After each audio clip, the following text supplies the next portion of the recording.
مدینہ المنورہ کی ایک گلی سے میرے حضور گزر رہے ہیں، تو ایک ایسا مکان بن رہا تھا جس طرز تعمیر کو حضور پسند نہیں کرتے تھے۔ حضور نے روک کے پوچھا یہ کس کا مکان ہے؟ کہا فلاں انصاری صحابی کا۔ حضور نے کچھ نہیں کہا، گزر گئے۔ کسی نے اس انصاری کو جا بتایا حضور نے تیرا مکان دیکھا تھا، چہرے پہ آثار پسندیدگی ظاہر نہیں ہوئے۔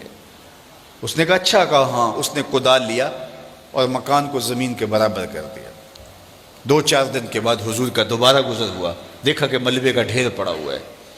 اسے بلایا، کہا میں گزرا تھا، تیرا مکان تھا، آج ملبے کا ڈھیر ہے۔ کہا حضور میں نے گرا دیا ہے۔ فرمایا کیوں؟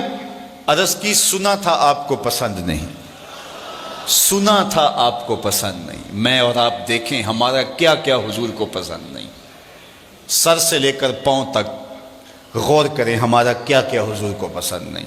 اپنے عقیقے سے لے کے ولیمے تک دیکھیں ہمارا کیا کیا حضور کو پسند نہیں۔ اپنی نجی زندگی سے لے کے سیاسی زندگی تک دیکھیں ہمارا کیا کیا حضور کو پسند نہیں۔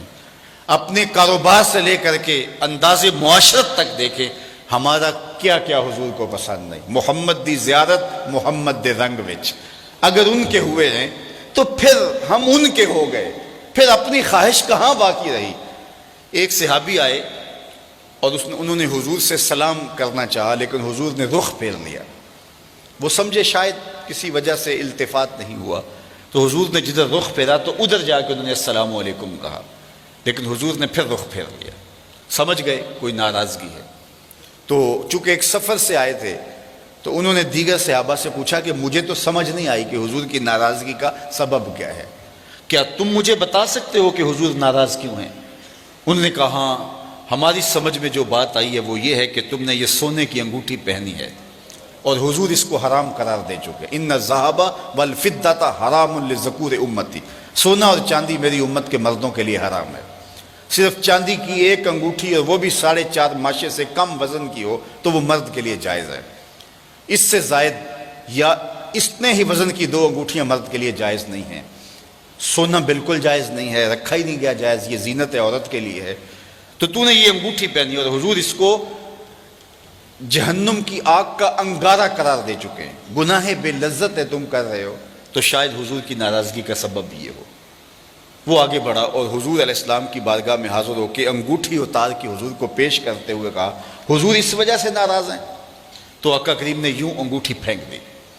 خیر ناراضگی کی وجہ ختم ہو گئی، مجلس میں بیٹھ گیا، گفتگو چلتی رہی۔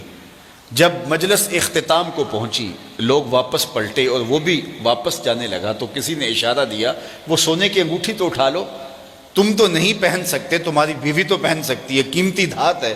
تو اس صحابی نے کیا جواب دیا وہ سنیے۔ اس نے کہا واللہ لا آخذہ وقد طرحہ رسول اللہ صلی اللہ علیہ وآلہ وسلم، اللہ کی قسم میں اس کو کبھی بھی نہیں اٹھاؤں گا جس کو میرے حضور نے پھینک دیا ہے، جس کو میرے حضور نے پھینک دیا میں اس کو کبھی نہیں، سونا ہے، ہیرا ہے، چاندی ہے، پکھراج ہے، موتی ہے، کچھ بھی ہے، میں اسے ہاتھ بھی نہیں لگاؤں گا جس کو میرے حضور نے پھینک دیا ہے۔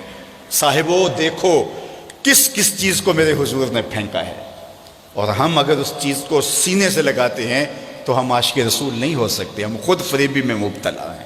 اگر ہم عاشق ہیں، عاشق ہونا آسان نہیں ہے۔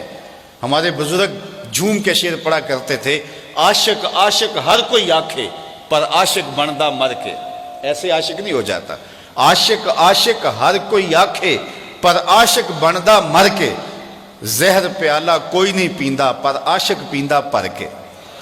تو جب آپ عاشق ہیں تو پھر آپ کا عشق محبوب کی اطاعت کی چوکھٹ پہ آپ کو کیوں نہیں لے کر کے آتا؟ میں اور آپ اپنے آپ کو دیکھیں، اپنے طرز زندگی کو دیکھیں۔ میرے استاد فرمایا کرتے تھے یہ نہ ہو کہ لوگ تمہیں پوچھیں تم کون ہوتے ہو اور تمہیں بتانا پڑے جناب ہم مسلمان ہوتے ہیں، یہ دیکھو مذہب کے خانے میں اسلام لکھا ہے۔